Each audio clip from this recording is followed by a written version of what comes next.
चलिए आगे बढ़ेंगे, जहां पर पंजाब और हरियाणा हाईकोर्ट में हिंदी और पंजाबी भाषा को लागू करने को लेकर additional solicitor general Satyapal Jain ने हरियाणा और पंजाब के राज्यपाल को लेटर लिखा। इसी को लेकर हमारे सहयोगी पवन सिवर ने सॉलिसिटर जनरल से खास बातचीत की है। क्या कुछ कहा है, सुनते हैं।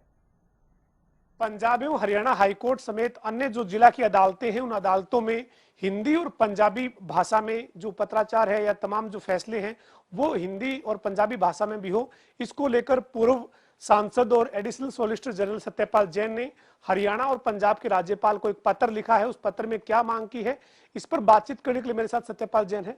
जैन साहब, आपने एक चिट्ठी लिखी है हरियाणा पंजाब के राज्यपाल को, क्या उसमें आपने उनसे मांग की है? सर, मैंने आज एक पत्र पंजाब के राज्यपाल श्री वीपी सिंह जी बदनौर और हरियाणा के राज्यपाल श्री बंडारू दत्तात्रेय जी को लिखी है, जिसमें मैंने उनसे मांग की है कि वो दोनों महानुभाव पंजाब और हरियाणा हाईकोर्ट में हिंदी और पंजाबी का इस्तेमाल भी अंग्रेजी के साथ साथ हो, इसके संबंध में कदम उठाएं।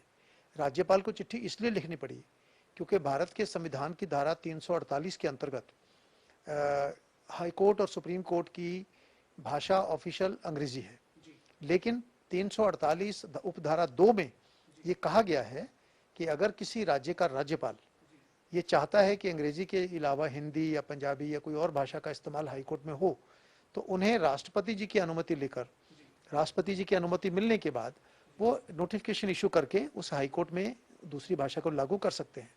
तो मैंने इन दोनों महानुभावों से ये निवेदन किया है कि पंजाब एंड हरियाणा हाईकोर्ट का जॉइंट हाईकोर्ट है चंडीगढ़ में, पंजाब में प्रमुखता पंजाबी है, हरियाणा में प्रमुखता हिंदी है। हालांकि ये दोनों भाषाएं ऐसी हैं जो दोनों राज्यों में बोली जाती हैं, समझी जाती हैं। चंडीगढ़ भी उसी कल्चर का रिप्रेजेंट करता है।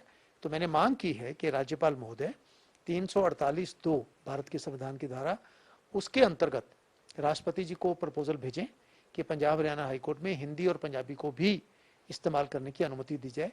ये दोनों पत्र मैंने दोनों महानुभावों को आज भेज दिए हैं। सर, आप तो वरिष्ठ अधिवक्ता के नाते पंजाब हरियाणा हाईकोर्ट में तमाम मामलों में पैरवी करते रहे हैं। इस वक्त आप एडिशनल सॉलिसिटर जनरल के तौर पर जो है वो कार्यरत हैं, काम कर रहे हैं। आप लैंग्वेज की वजह से काफ़ी जो ग्रामीण क्षेत्र के लोग जब कई बार मामले को लेकर आते हैं, जब फैसले की कॉपी या तमाम जो कार्रवाई है वो अंग्रेजी में होने की वजह से उनको दिक्कत आती है, आपने यही महसूस किया या और भी कोई वजह इसके पीछे आपने देखी? सर देखिए, मुख्य तौर पर 2 कारण हैं इसके जो मैंने ये बात उठाई है। पहली बात तो ये कि जब संविधान बना था किसी समय अंग्रेजी की डोमिनेंस बहुत होती थी।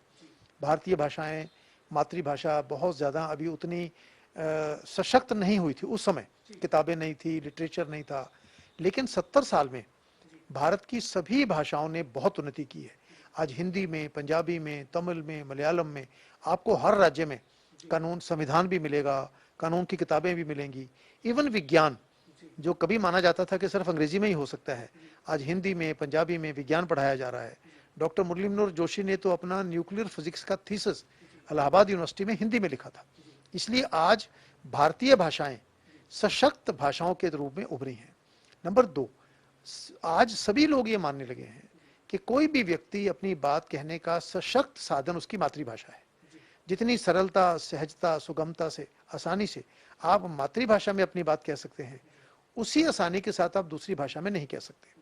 मैं 40 वर्षों से प्रोफेशन में हूँ और इस दौरान गांव से, शहर से, हर तरह के, एक किसान भी, मजदूर भी, पॉलिटिकल आदमी भी, सब लोगों के साथ वास्ता पड़ा है। मैं ये महसूस कर रहा हूँ कि जो क्लाइंट हमको मिलने आता है वो अपनी बात हिंदी, पंजाबी अपनी भाषा में रखता है, हम उसको फिर अंग्रेजी में ट्रांसलेट करते हैं और फिर अंग्रेजी में ट्रांसलेट करके जज साहब को समझाते हैं। कई बार सच्ची बात है कि जो जिस तरीके से मातृभाषा में बात कही होती है, अंग्रेजी में उसकी अभिव्यक्ति उतनी शायद नहीं भी हो पाती है।